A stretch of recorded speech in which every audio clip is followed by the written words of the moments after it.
Hi, this is Phil, and I'm here to tell you all about the Capes and Lunatics Patreon. Get early access to all of our interviews, including the monthly Chichester chats with writer and comic book legend DG Chichester, new episodes of classic Capes and Lunatics shows, including The Quantum Zone, This, That, or the Third, and many, many more specials, all completely uncensored. Access starts for $3 a month, full video when you pledge $5 a month. Check out the link in our show notes or go to patreon.com/CapesandLunatics. Hope to see you there.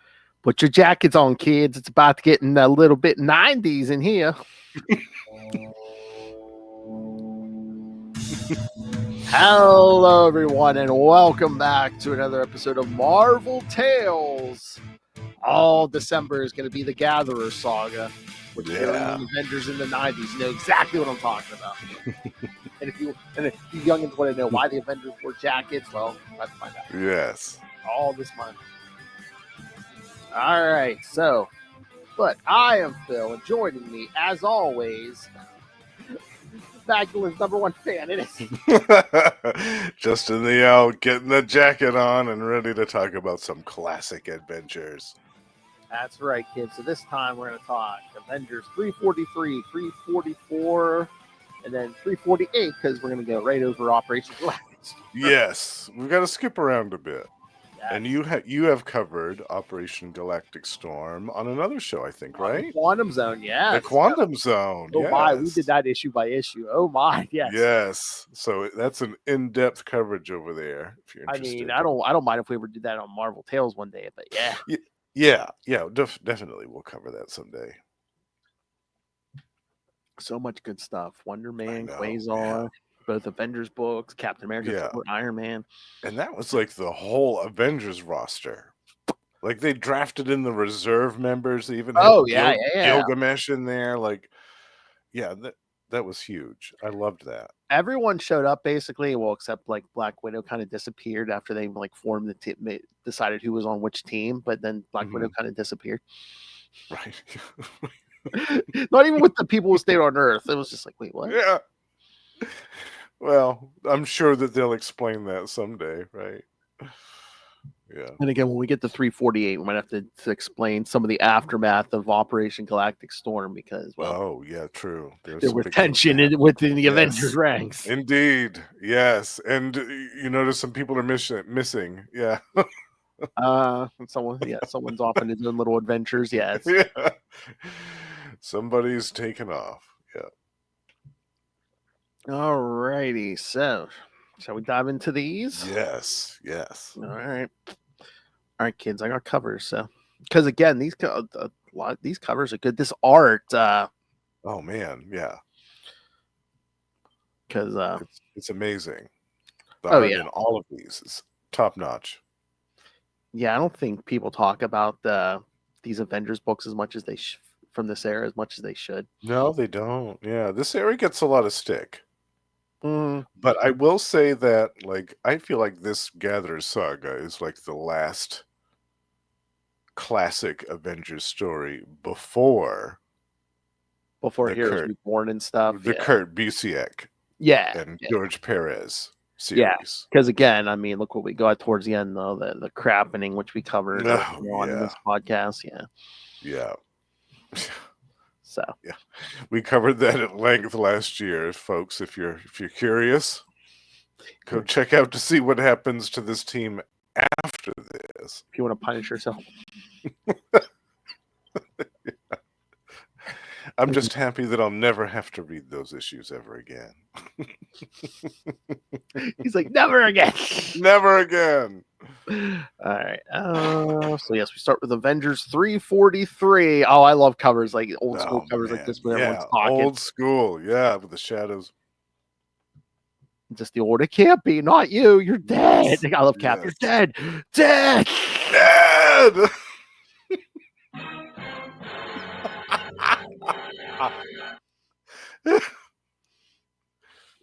And again, I love this era. Again, I've got Eric Masterson, Thor. It's finally from the Avengers. Yes, officially.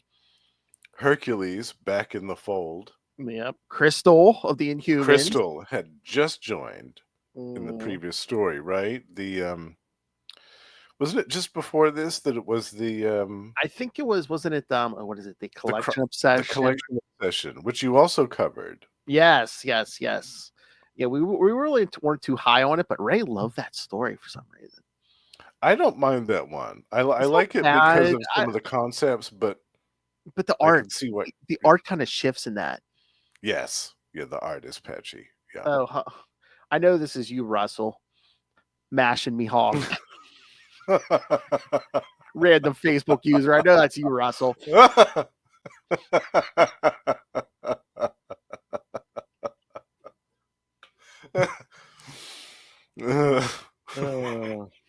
What gave it away? I can hear you in my head, Russell. Mashing me hog, mashing me hog.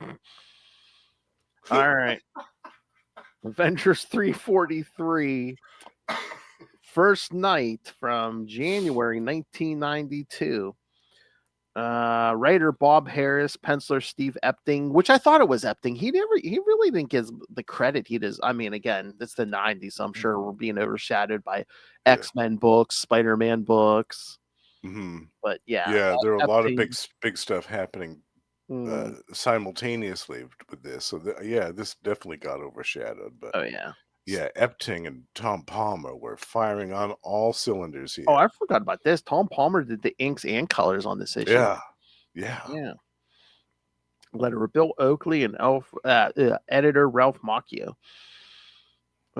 Jarvis welcomes Thor, Eric Masterson, and Crystal as she moves from Adeland to Avengers Mansion, bringing along Luna and her nanny Marilla. An emergency message from the Human Torch gets the Avengers to pay a visit to Ford Freedom's Plaza. However, it turns out to be a trap, apparently set by the Swordsman and a mysterious woman. As kids, that Swordsman, the one is supposed to be dead. You're dead. Yes. Indeed, yeah. So yeah, there was a lot of this was a lot of story, and there was a cute little almost danger room sequence for the Avengers, which you don't really see a whole lot of. At least I don't remember a lot of these danger room sequences for them. So that was kind of cool. Yeah, because Crystal and Eric Masterson pretty much officially joined the Avengers this issue. But then as they're going back into the mansion, it seems like there was an intruder alert, but the Avengers are just testing them. Yeah. Which, I mean, I guess you want to take a reading on her levels. I mean, I get it with Eric Masterson, but I'm like, Crystal was a member of the Fantastic Four for how long? Right. Yeah, she's not an unknown quantity. Yeah, I don't know. Maybe they just wanted to see how her powers would work in a team setting again, because it had been a while since she had been in the Fantastic Four. It had been a couple of years. So, come on, she can't know anything. She's married to Quicksilver. I know. God, yeah, she should get an automatic sainthood just for that, just for dealing with his mess. I heard he's called Quicksilver not for his speed, but for his mood swings.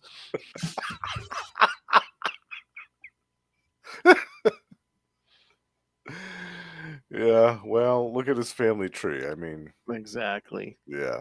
Oh, I love we get Lockjaw. Lockjaw, yeah. Who's one of my favorites. He shows up in a few of these issues. I love Lockjaw. And I'm trying to remember. This might be the first. So good. This might be the first appearance of Marilla, the nanny. I think it is.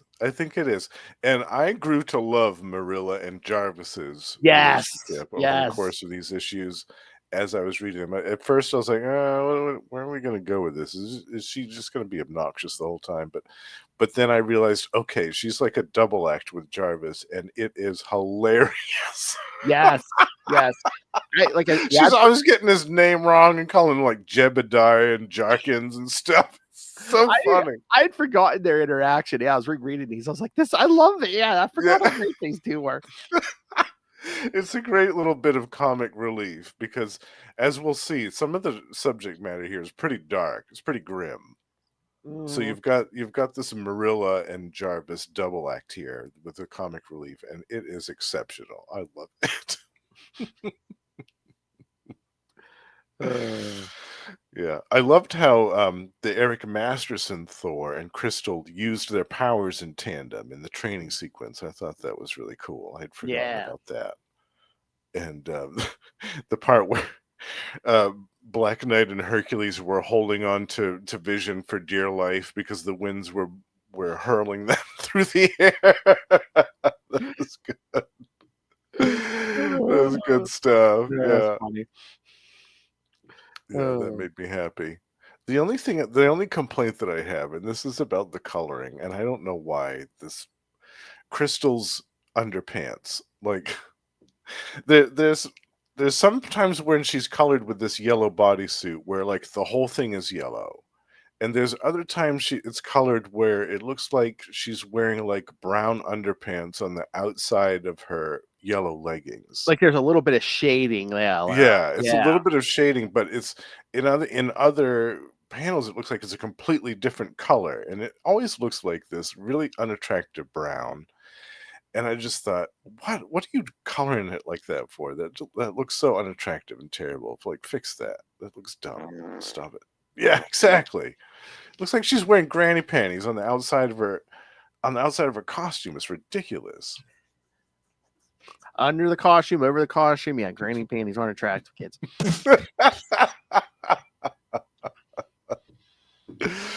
I was very happy when she traded up her costume later on for that. It was kind of like a white one. Yeah, black and white one with the jacket. Like, I thought that looked sharp as hell. I loved that costume for her. Yeah, that might be my favorite one of hers, actually. That's the other thing. I thought they did some good updates to some of their costumes, like the crystal one, Cersei. I mean, the one we see in the middle of the screen there. Yeah, and even the Black Knight. I mean, the Black Knight really needed an update. I mean, he's dressed like a medieval knight. Yeah. Especially now, even Hercules got an update. Oh yeah. And again, it's like, especially once the Black Knight starts using that photon sword, it's like, you kind of need an updated costume. Yeah, you can't be having that cape flying around behind you if you're wielding a lightsaber.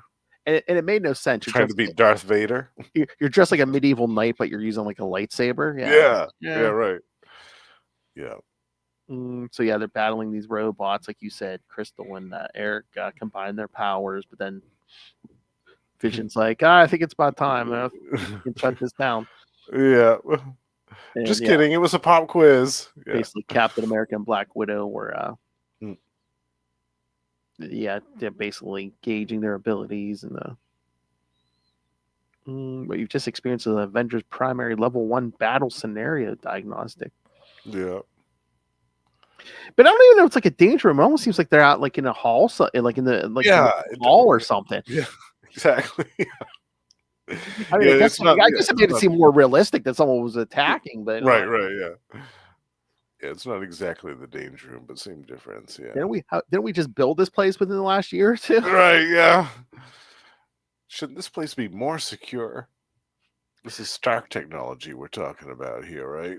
Yeah, but I love Eric gets upset because he's like, Hercules already tried to test me once, Yeah. In my own book. Yeah, exactly.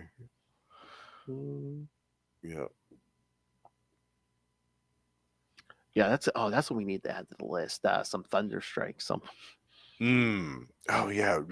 Actually, we could cover that entire series and not too long. Yeah, like for a little more. Yeah, because it was only. I think it only went 24. Was it 24? I don't think it got a full 25. It was like 23 or 24. Yeah. Yeah, totally. And there was another mini series too that came many years later. That was the Sun. The Sun, yeah. Yeah. Who is Blood Axe? Blood Axe. Another great Tom DeFalco mystery. Love that stuff. Good for this. Yep. Yeah. So yeah, they're going over it. And the Black Widow's like, Crystal scored a little higher, probably because of all her experience with the Fantastic Four and the Inhumans. Eric scored lower. You think? Yeah. I was bummed that Eric Masterson's time with this team was so brief. Yeah, although he does come back for a little bit as Thunderstrike, but it's more towards the end, before Heroes Reborn. But yeah. Yeah, it's very brief though. He's like, it was my idea to combine powers in Black Widow. Yes, it was a bit of an overkill. Still worked, didn't it? Yeah, exactly. Yeah.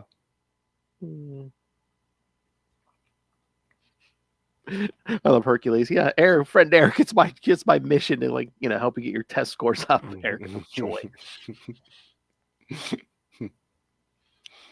And then I guess this is the first appearance of Black Knight's photon sword because he's showing off the sword to Cap. Yeah, I was wondering about that. Was this the first time he used it, or was it before that? I'm thinking it might be because it seems like he's explaining the Cap what it is and what it does.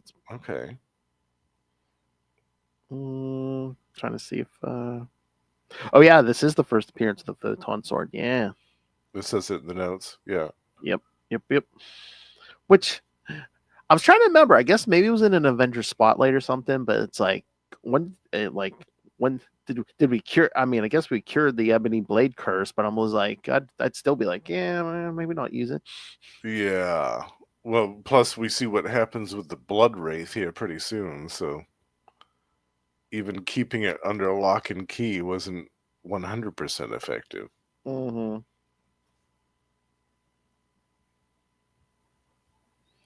Oh yeah, I was looking at the history here. Yeah, it's like this one lied about the Ebony Blade, and this one so. Yeah, just go with the photon sword. Oh, and then this I don't know how late it is, but I will say this midnight conversation between Cap and Black Widow. Yeah. Because he's like, what's going on with this team? He's like, Sandman leaves before his ID card is printed. Rage turns out to be a child. Even Cersei hasn't been seen in weeks. So Cersei's basically pulling a Wolverine here, comes and goes as she pleases. Right. Well, she kind of does that anyway, right? I mean, she's an Eternal. I mean, yeah, she's an Eternal. Plus, she has all kinds of things that she's doing on the side. Mm-hmm. Yeah. Oh, we'll find out. Oh, as we'll see. Yeah. I mean, she's doing lots of things on the side. But yeah, but Cap's like, this team used to mean something. Yeah. Yeah, people used to take pride in being an Avenger. I love he's like, sorry for the maudlin speech. He's Black Widow. Steve, you always make maudlin speeches. That's why we This is nothing new. Mm-mm. And then Crystal's calling Quicksilver. Another modern midnight conversation. We get an X Factor conversation. Yeah. Guess they're gonna try to work on their marriage. But is that really a good idea? And then they get an emergency broadcast from Johnny Storm at Four Freedoms Plaza, who's under attack. So of course, this is really hits home because Crystal is Johnny's ex. Yeah. So Vision calls in everybody, which I think they mentioned Cap and Black Widow went out to have a meeting with the West Coast Avengers or something. Oh yeah. So in that panel, Phil, you can see what I'm talking about. With when she's looking at the screen, when she's looking at the screen, look at her, the panties, like what? It's brown, terrible. almost red, yeah, it's terrible looking. I don't know why her butt and her crotch keep falling in the shadow and the rest of the suit. I don't know. I don't get it. Yeah. And I love that we see the. Oh, sorry. I was going to say, I think sometimes back during this period, they kind of did stuff like that because they're like, I don't know, like if he did like a full piece bodysuit, that it's almost like they're not naked, but I don't know if people were, I don't know if there was some kind of weird comic code thing where it's like, you have to go out of your way to show people, she ain't naked, she's wearing a bodysuit or something. Oh, okay, yeah, they had to be creative with some of the use of colors to make it, so they couldn't be misconstrued that it was a naked person there. Yeah, I get it. So Vision calls in everyone else. I think fly over to Four Freedoms Plaza. Doesn't look like anyone's there.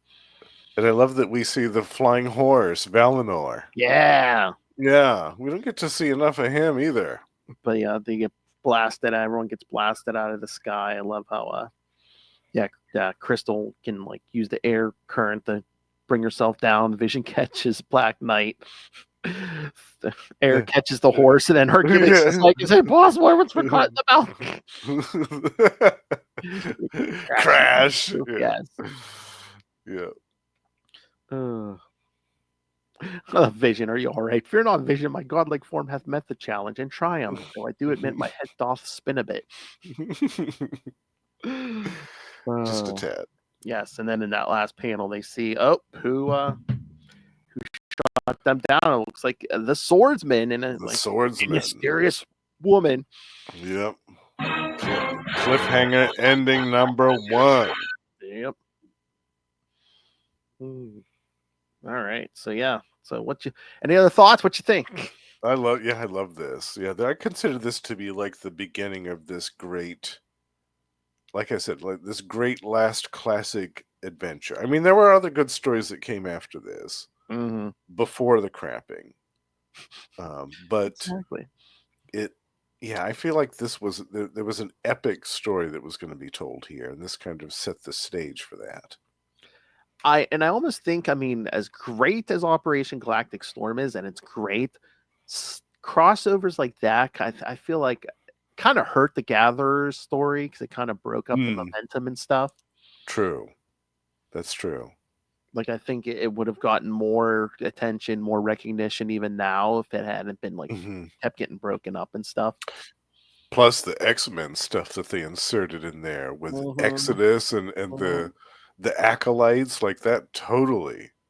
There were a couple, like 2 or 3 issues coming up throughout this next couple of years where they just took a total 180 and we're like, hey, let's talk about some X-Men stuff all of a sudden. How about that?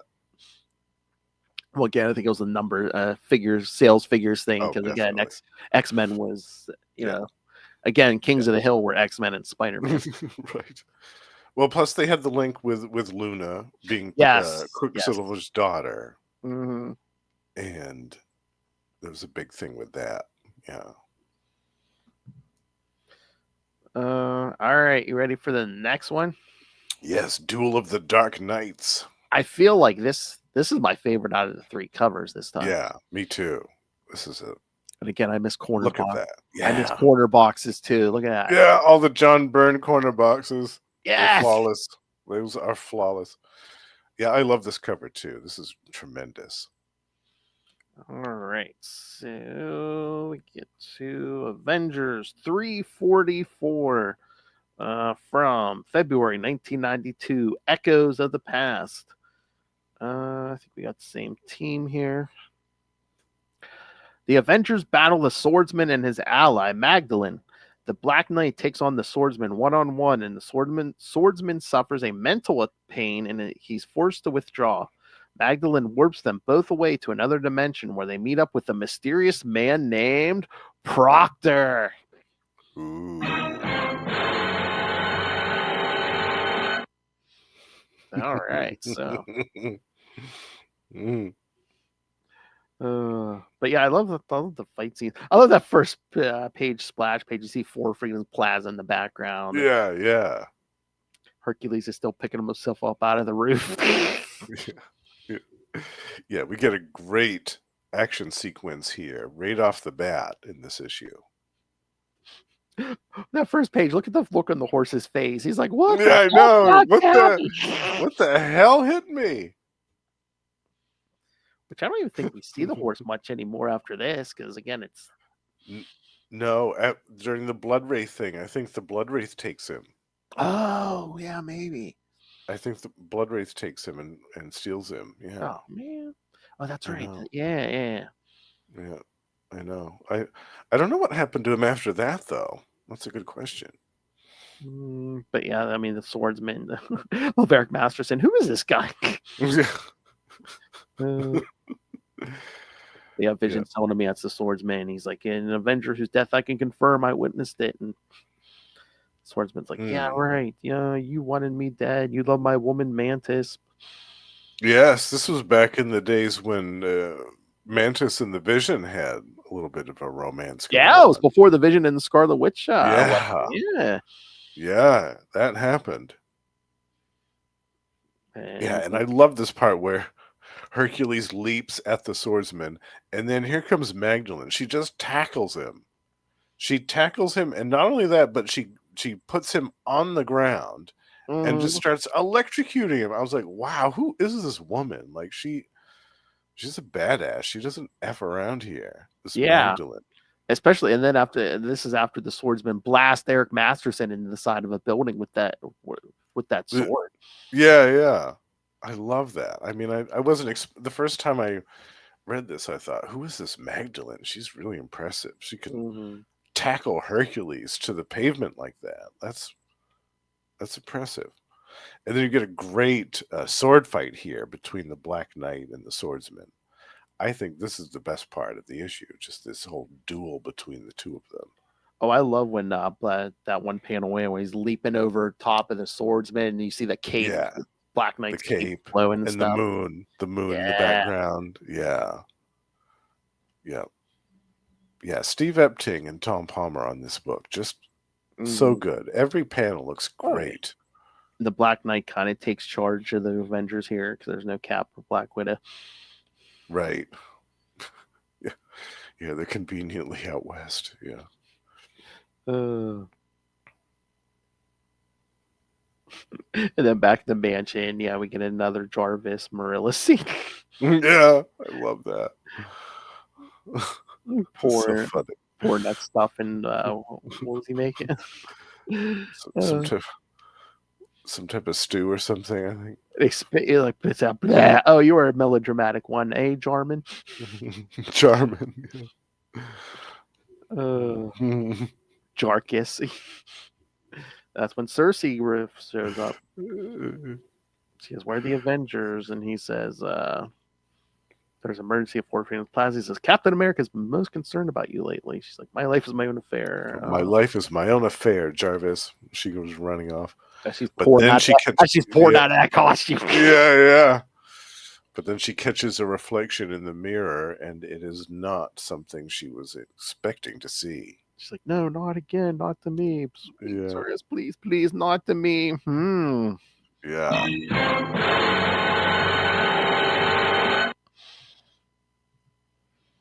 Yeah, I remember the first time reading that being really puzzled because up to this point, like, Cersei had been a contributing member of the team for a while, but we hadn't really seen a lot. There hadn't been a lot of story points to deal with her specifically. It's basically, oh, she's an Eternal, and yeah, and she has all these cool powers, these transmutation powers, and other stuff that she can do. But as far as like stories that centered around her or focused on her, we didn't see a lot of that. So I thought that was cool. We got a subplot with Cersei. You know, it's interesting for the 90s, like when they update her costume to that red one there, they actually cover her up some because I know her legs are covered up. You know, they basically did a reverse Sue Storm in the 90s and like covered her up a little more. Totally. Yeah. I don't know why that was. Maybe to balance it out a little bit from the other stuff. Maybe because I was just like, man, it seems like in the 90s they usually went the opposite direction. Yeah. Well, with the implementation of these jackets, they were all covering it up. Oh, maybe that's why this run doesn't get the credit it deserves. The characters are the most covered up characters in the 90s. Yeah, those heavy jackets covering up all that flesh. Then after the Cersei thing, we got one panel of Crystal and Magdalene about to go at it, and then we interrupt for it. Operation Galactic Storm interlude. I know. Yeah, I thought that was weird, right? One panel of the fight, and then this. I mean, unless they were poor planning. I felt like this could have been at the end of the issue. Yeah, you know what I mean. Like there was kind of something at the end too, but I was like, huh. So we did 2 page. Well, 3. We kept jumping because there was like 3 pages of it, but they just like threw it in the middle each time. Yeah, it's kind of weird, right? So we see more of the Black Knight and Swordsman going at it. Yeah, like I said, I think this is my favorite part of the issue, this sword fight here, because they're destroying parts of the rooftop and like flying from one rooftop to the other. It is fantastic. Oh yeah. And I even because I even pulled a panel. This is probably my favorite panel of the issue. This might be my favorite panel of all 3 of these. Oh really? from that swordsman fight. I mean, yeah, just when you finally see what that photon sword can do. Yes. Yeah, I mean, you could stab right through a guy, not do damage, but just like shock his nervous system. Yes. Shut the nervous system completely down. I mean, it's basically like almost like a technological version of Psylocke's Psyblade at this point. Mm-hmm. Exactly. It's like a full-body taser. Yes. Yeah. Except Black Knight didn't have to explain it every time he used it. In 4 or 5 different word bubbles.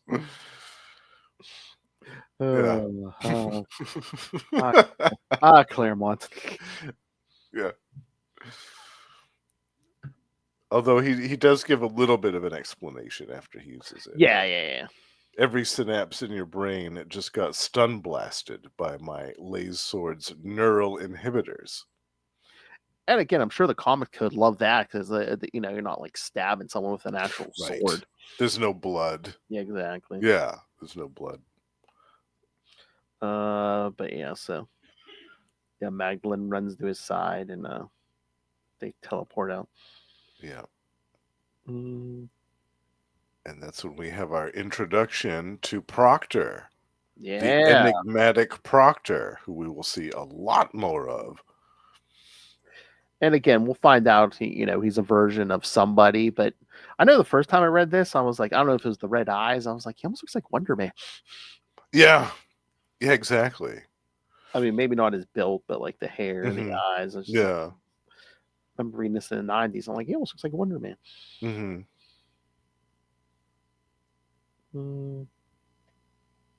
He talks about revenge on Captain America and his merry little band. But yes, Proctor and Magdalene, I guess, were ex-lovers. Once upon a time. Then we get another Operation Galactic Storm page. And then everyone's back at Avengers Mansion. Talking about the Swordsman. Yeah. And how it can be possible that he's even back after all this time. Yeah, Vision saying basically body statistics, weight and height match. Of course, there's a 1.523% margin of error. However, due to my reprogramming. But they had heard them say Proctor, and Vision's like, yeah, they searched all their records, Fantastic Four and Shield, and there's no mention of Proctor. Yeah. But Black Knight saying Swordsman move like the Swordsman they knew. So,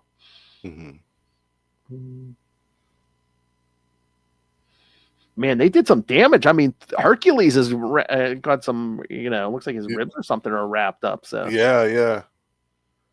Magdalene did a number on him. Yeah,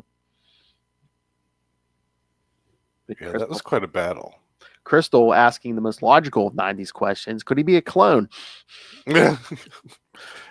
Absolutely. That is 100% logical to ask. Yeah, to the 90s? Yeah. 100%. And the Black Knights, like clones by nature don't inherit the learned skills of the original. True. So, yeah, they're talking like, we'll get them next time, but not for like 3-4 months, kids, because we're Operation Galactic Storm is here. We're going to be busy. We're going to be busy out in space dealing with all kinds of Kree and Shi'ar nonsense. Exactly.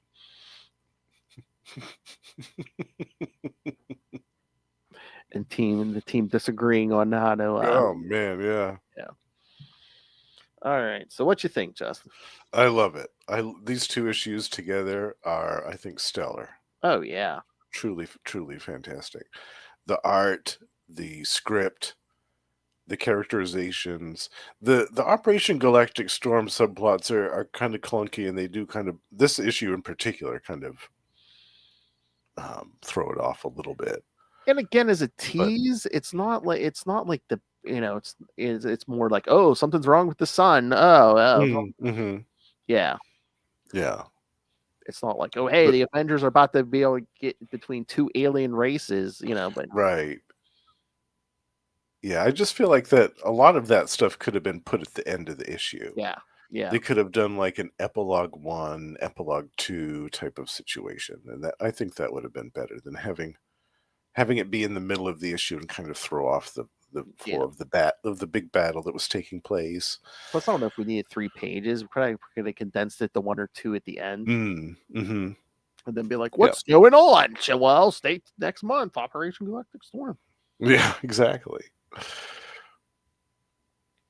All right. So, all right, you ready to get to the last one?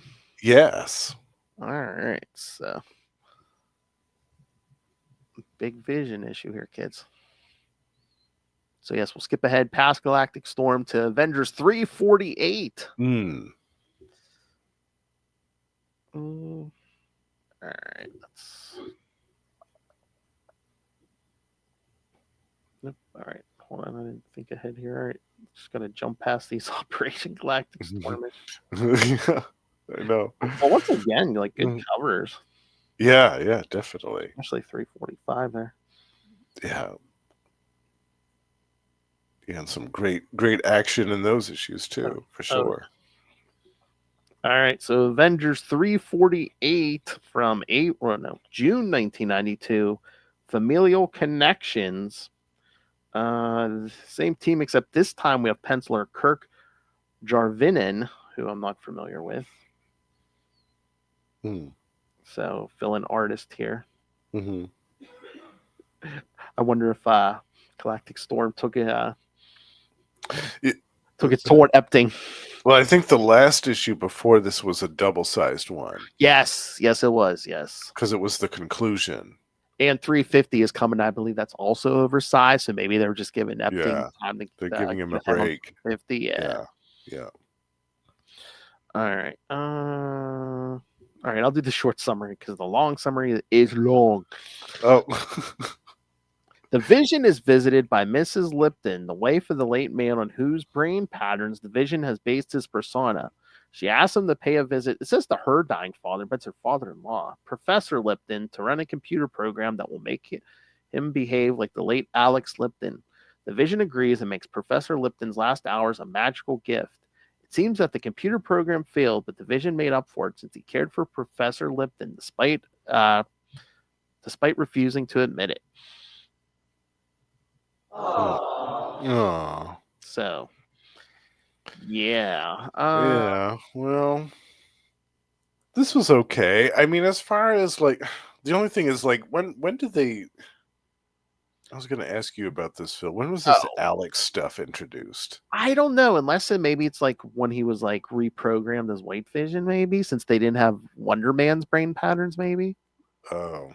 Well, I know it says something. I couldn't remember. Well, hold on. There's a note here that Laura Lipton and Miles Lipton last appeared in Avengers Spotlight 40. So 40. So unless that's when it okay. Because I missed that. I didn't read that. So I didn't have a frame of reference of really what they were talking about in this. I was confused by that. And I thought, wait a minute, what about the original Human Torch and Wonder Man and all that? Like, what about all that stuff? What's this Alex stuff about? It says, Avengers Spotlight 40, which was the last issue of Avengers Spotlight. Vision is implanted with the brain engrams of Alex Lipton. Yeah. Okay. So I'm assuming maybe that just has something to do with, because again, remember when he got brought back as White Vision, Wonder Man refused to give his brain patterns. Right. Exactly. Yeah. And Wanda was pissed at him about that. Yeah. She threw that cliff on him because she was so mad. I do remember that. Yeah. Yeah, I thought this was kind of weird, especially not knowing about that Avengers Spotlight issue and what happened there. I thought that this was kind of strange, this story. But yeah, I'm trying to remember if I ever read that. But yeah, I remember when I first read this, I was like, wait, what? Yeah, what's going on here? What is this, Alex? And yeah, I read this years ago and just didn't really have any clue what was going on. I remember being more impressed with the art. Like, I like this fill-in artist, Kirk Jarvinen. I thought he did a good job here. Oh, yeah. Especially those last few pages when it's just her and the Vision on the beach. Yes. Having those quiet moments together. I thought that those were really beautifully done. Oh, yeah. And not something you would expect to see really in an Avengers comic book, but I feel like the tone for this story was perfectly placed after the big epic scale cosmic collision that was the Operation Galactic Storm conclusion. Yeah. We have kind of this quiet, contemplative, little bit more thoughtful story. I liked that. I thought that was smart that they did that way. Well, yeah, sometimes you need like smaller, quieter ones after like the big, huge epic of, crossover. Definitely. 20 part. Absolutely. Yeah.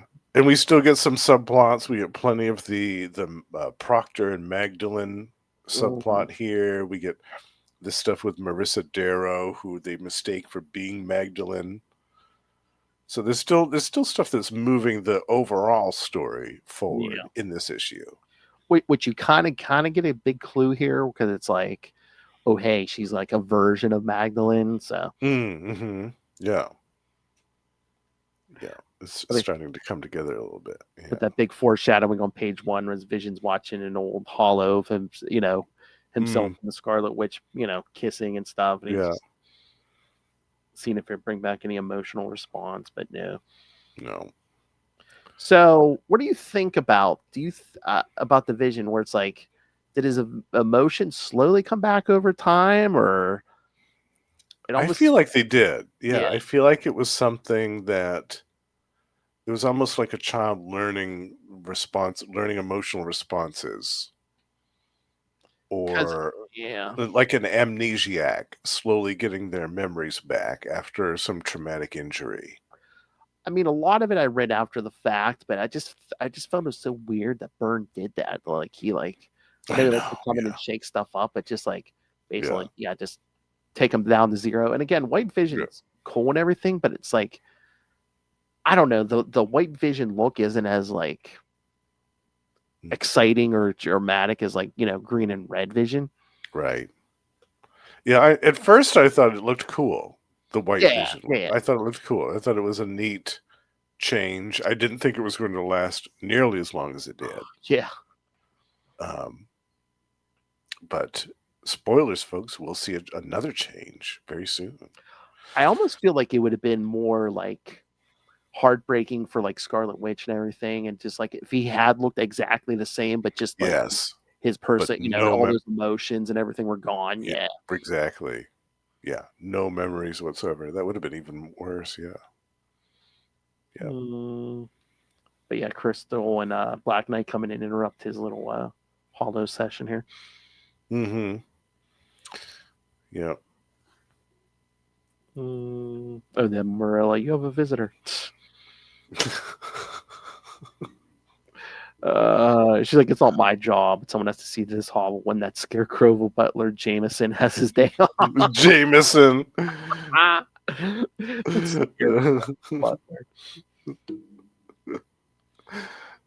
so funny. So yeah, it's Laura Lipton, and she says, she has talked to the Vision. But then, meanwhile, Hercules and Black Knight are drinking in a bar. And they see Herc thinks he sees someone who looks like Magdalene. Runs out after her, but she gives him the business. I love that. She's puts her finger right in his face. I love when Black Knight's like, yeah, no, we're Avengers. He mistook you for the villain we fought. She's like, Avengers. Now I've heard everything. Yeah, that was good. I love Hercules running out of the bar and like knocks Black Knight like out of his seat. Yeah. I wish that we'd seen more of Marissa Darrow. She was kind of a spitfire. Yeah. But yeah, we saw Crystal and Black Widow talking to Carol Danvers, who was injured during Galactic. Yes. As Binary. Yeah. Yep. It's interesting. They kind of made that comparison where she's like, she's kind of knows what the Vision feels like, because she's like, after that whole thing with Rogue, I really have all my memories, but not the emotional attachment to them and stuff. Right. Yeah. She's the closest one that could know what it felt like. Yeah. Oh, there's the 90s Black Widow with the suit that will not quite zip her up the front. Yes. Yeah. Before the jacket. I guess that's a useful skill for a spy. They don't know what my face looks like.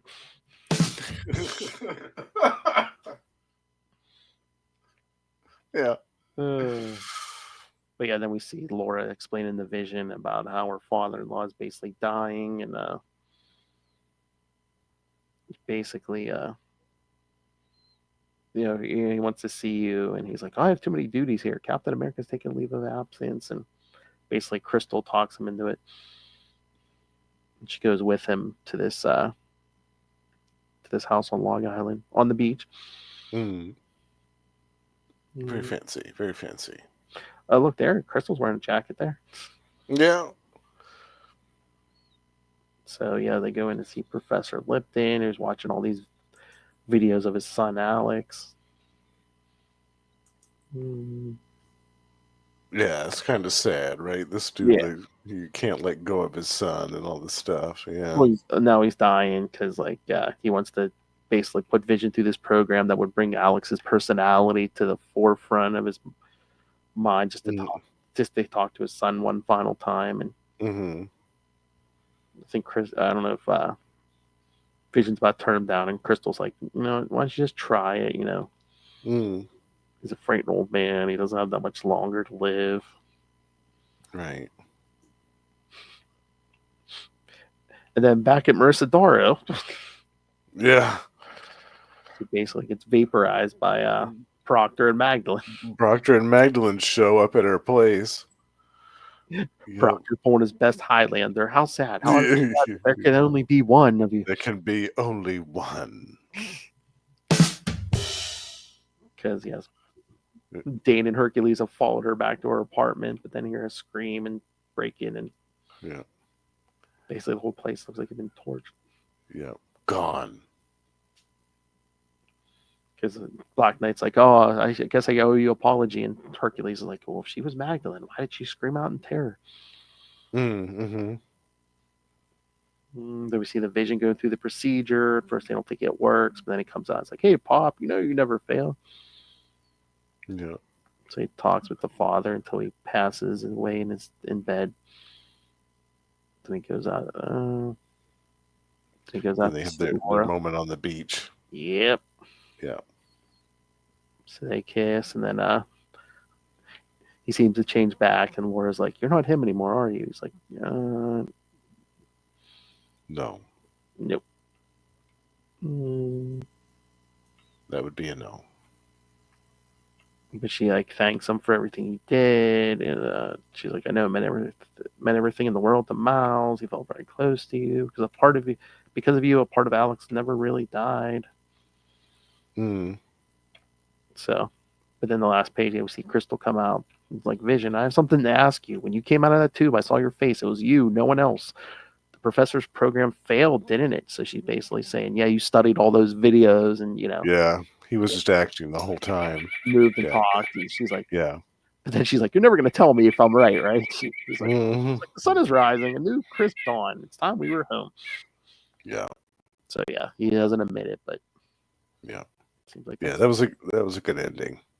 Yeah, I liked that a lot. Yeah. So, again, I just think it just seems like some of the stuff we saw in these issues. I think Vision's emotions are starting to come back, because even that first issue when Crystal shows up with Lunel, this Vision will got a split second vision of his kids. Yeah, and he claims that he's fine. There's no problems, that he's not upset, that he's not emotionally moved by this, but you can see that there's a reaction there. Yeah, I mean, I don't think he's fully back, but stuff is starting to wake up in the Vision. Yeah, it might be more unconscious. Yeah. All right. So, what did you think of the first episode of Gatherers? I loved it. Yeah, this is a great introduction to anybody that might not know this story, that might not have read this story before. I think that this is a good introduction to all the setting, the characters, and the subplots, because they definitely get developed from here on out. Oh, yeah. We're going to pick up speed every time here. So yes, the momentum ramps up fairly quickly after this. Definitely. But again, we really didn't see much of Cersei this time. We saw a little bit, but yeah, Cersei's going to start playing a bigger part in here, kids. So indeed, as we'll see next time. That's right. All right. So anything else? No, I think we covered, pretty much everything in these. My only complaint was the Crystal's brown underpants and the the overuse of the Operation Galactic Storm subplots. Yes. Yeah, those are my only complaints. Everything else was just top caliber throughout. Yeah. All right. So so then next time we will cover. I got by the Justin was kind enough to add another issue because I feel like we should add it. I always enjoy it anyway. But yeah, it's a good one. Yeah. So next time we're going to cover Avengers 355 through 359. Oh yeah, we weren't originally going to cover 357, but yes, it's in there. So 355 through 359. Then the week after that, we'll cover Avengers 360 through 363 with at least 2 foil covers. And we'll wrap up the Gatherers Saga and the year with Avengers 372 through 375. With another special foil cover and a gatefold cover and all kinds of special covers throughout these. That's right. The 90s in full effect. So if you need something to do the day after Christmas, yes, check out the finale of the Gatherers Saga. That's right. All right. So, and we also love feedback. But besides mashing me hog, we like feedback. So, see right better. All right. So send us your thoughts. Email us CapesandLunatics@gmail.com or call the voicemail 614-382-2737. That's 614-38-CAPES. And remember, you can find all things Capes Lunatics episodes, social media, merchandise. Get the brand new Capes Lunatics merch, the classic Capes Lunatics merch. And of course, again, more dangerous than any Proctor or any evil double. Live Hellfire Demands that you rain random money on us to the Cash App link. Make it rain. Don't make us dance on that pole, kids, because who knows when an Avenger's going to crash through the ceiling or the floor, or I don't know, Proctor's going to vaporize us. Don't make us dance on that pole. She looks like she was just working a stripper pole down at Divas. And of course, the Patreon, where every month Lilith and I give you uncensored, exclusive content. Could be anything goes on the Patreon. And of course, if you are a patron like our Al friend, you can join me in the Patreon elite. Request topics for discussion. Help us program this thing. Yes. The only one who helps me come up with stuff is Justin. Yeah, you guys actually took 2 or 3 of my ideas this year. I was very happy about that. Yeah. But even on the other shows, again, Lilith just shows up and looks pretty. Pretty deadly.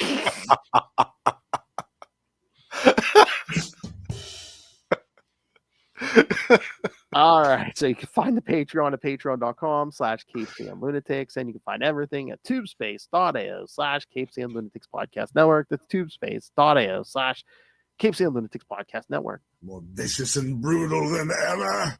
I love it. All right. Speaking of this Al, you can find him. Oh God, you can find him more and more places every day. You can find him on, of course, here every week on Marvel Tales. You can find him on X-Men Classics, which will be going up to at least 2 times a month in 2025. So that's right. I can catch him on, over on Capes and Lunatics Sidekicks at least once a month on We Are the Night. The Batman Podcast. We're talking all things Azrael, and once again, he pops his head in sometimes for other episodes. You can catch him every so often on Electric Mullet, the Superman podcast. Again, stay tuned in 2025. So see if you can catch all the Justin episodes. Yes, we'll see you there again. And again, there may be another surprise or 2 Justin thing popping up in soon here. So yes, you may see me talking about some Spider-Man over here. Right. So keep your eyes peeled on both the feeds. Justin. But that's not all. So Justin, where else can people find you on? these shows. These fine shows every month. Gamma Charge with me and Russell. We're talking about the Incredible Hulk and the Sensational She-Hulk. And we also have a Patreon page, so do check that out. Predator and Prey, we are joined by the High Priest of Khonshu, Ray. Sausage. The Hard Master. Yes. The Hard Master's coming back, kids. Hard as ever. Yes. The Hard Master. And Sparky. And every month we discuss the classic Dark Horse Predator comics from the 90s. And over on my solo show, The Lost Library of Legends, in the month of December, I will be starting a multi-part retrospective on an Ultraverse title. Oh. Yeah. Going back to the 90s here, bitch. That's right. 1993 and 1994. Oh. I'm going to eat this up with a fork and spoon. Hold on, let me grab all of this. Bird time. Yeah. My Tweety bird just went off just in time for that. Oh, I can't wait for the next video. It'll be coming soon. Yes. Yes, the end of the month, I think. Gonna be some dicks waving around in here. Scream it!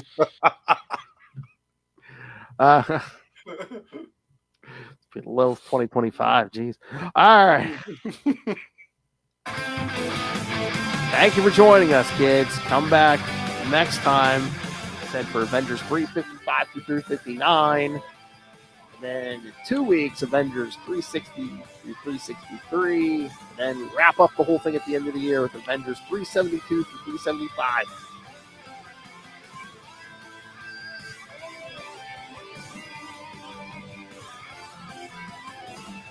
More Gatherers. More Gatherers, more jackets. And come back next time. And remember, change those damn underpants.